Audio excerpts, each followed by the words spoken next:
We add a new level of control across the pitch, Pryor explained. The effect will be much more obvious and they're also more customizable. Pryor said this will allow users to fine-tune things to a level that hasn't been offered before in the game. One new addition that is almost certainly going to be a source of frustration for me is timed finishing. Instead of firing off shots the way you normally would in FIFA, this tool allows you to take a bigger risk in hopes of a bigger reward. By pressing the shot button a second time before your player kicks the ball, you can attempt to nail the timing to give them more accuracy, curve and speed. If you're thinking that sounds easy, I assure you it is not. It's not a guaranteed goal, Pryor admitted. It does increase your chances, but it's not going to go in every time. I tried it a few times during my time with the game here at E3, and I wasn't able to get a handle on it in the couple of matches I played. When you do try to time things perfectly and miss, your player will fire off something wretched, like the weak dribbler of an opposing player I mustered. You don't have to use this at all and can just play like you normally would.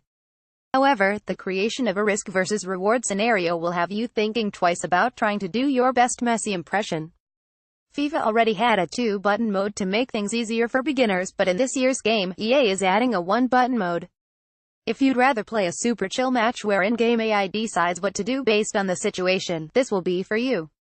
I really enjoyed the 1-button retro mode in MLB The Show 17 for playing an easier game when friends are over, so I'm looking forward to what FIFA 19 has in store here, especially when I'm playing with my young son. We know FIFA can be a little overwhelming with the level of control we offer, Pryor said. This allows people to get an understanding of the game and the pace of the game. If you were hoping to hear more about the journey, you'll have to wait.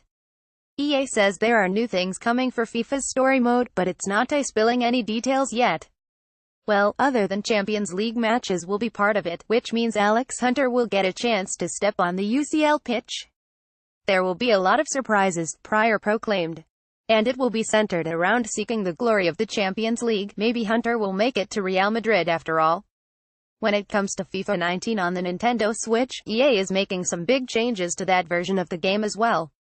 First, online friendlies will allow you to play a 5-match season with anyone on your friends list.